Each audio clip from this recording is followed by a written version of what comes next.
¿Te has preguntado cómo saber cuál es la voluntad de Dios? Tú que buscas de Dios. Antes de continuar, es necesario hacerse una pregunta, muy de corazón, muy transparente.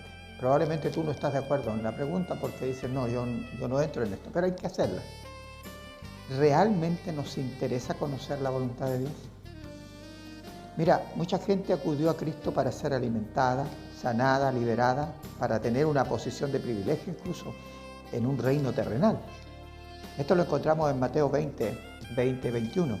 Dice, entonces se le acercó la madre de los hijos de Zebedeo con sus hijos, postrándose ante él, ante Jesús, y pidiéndole algo. Él le dijo, ¿qué quieres? Ella le dijo, ordena que en tu reino se sienten estos dos hijos míos, el uno a tu derecha y el otro a tu izquierda. Mira la mamá. Ahora, ¿no tenemos que preguntarnos lo mismo hoy? ¿Por qué pasa esto? Porque del árbol del conocimiento del bien y del mal no proviene el conocimiento de la voluntad de Dios, sino la de un hombre que cree ser un Dios que decide qué es bueno y qué es malo, siguiendo los deseos del enemigo de Dios. Esto lo dijo Jesús, mira, Juan 8:44. Vosotros sois de vuestro padre el diablo y los deseos de vuestro padre queréis hacer. Él ha sido homicida desde el principio y no ha permanecido en la verdad, porque no hay verdad en él.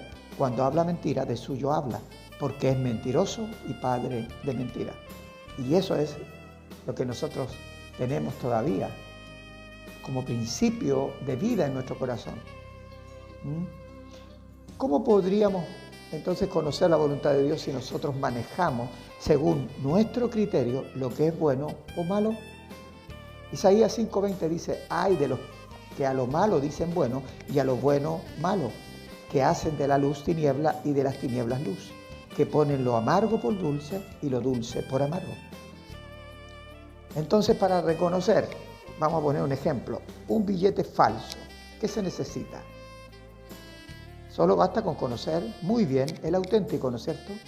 Antes de la caída del hombre en el jardín del Edén, para saber si lo que era malo o no era la voluntad de Dios, solo necesitábamos, digo necesitábamos porque estamos en Adán, aún en ese tiempo estábamos en él, solo necesitábamos conocer la voluntad de Dios. Lo demás sería fácilmente detectable. ¿Por qué entonces nos cuesta tanto hoy identificar su voluntad agradable y perfecta? En Gálatas 5:17 dice, porque el deseo de la carne es contra el espíritu y el espíritu es contra la carne, y estos se oponen entre sí para que no hagáis lo que quisierais.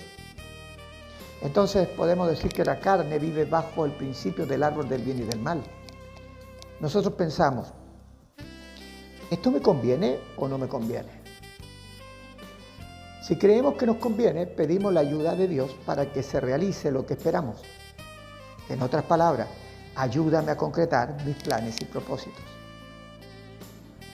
En cambio, cuando creemos en Cristo, no solo debemos aceptar que Él vivió e hizo muchos milagros y hasta murió por mí. Ahora, debemos saber que Él vive en los creyentes para realizar su voluntad y no la nuestra. Jesús lo dijo, Padre, no se haga mi voluntad sino la tuya. No hago nada por mí mismo, todo lo que oigo, eso es lo que hago. Eso lo dijo Jesús. Y Él es el camino, Él es la verdad y Él es la vida. Por eso su palabra nos dice en Romanos 8:28, y sabemos que a los que aman a Dios todas las cosas les ayudan a bien, esto es, a los que conforme a su propósito son llamados. No es conforme a mis propósitos, sino a los suyos. Pero eso solo es posible si amamos su voluntad por sobre la nuestra. Para alcanzar sus propósitos somos llamados a esta fe salvadora y eterna. La pregunta es, ¿quieres conocer el bien? ¿Quieres conocer su voluntad? Entonces nos preguntamos, ¿cómo es posible? Romanos 12:2 dice, no os conforméis a este siglo, sino transformaos por medio de la renovación de vuestro entendimiento, para que comprobéis cuál sea la voluntad de Dios agradable y perfecta.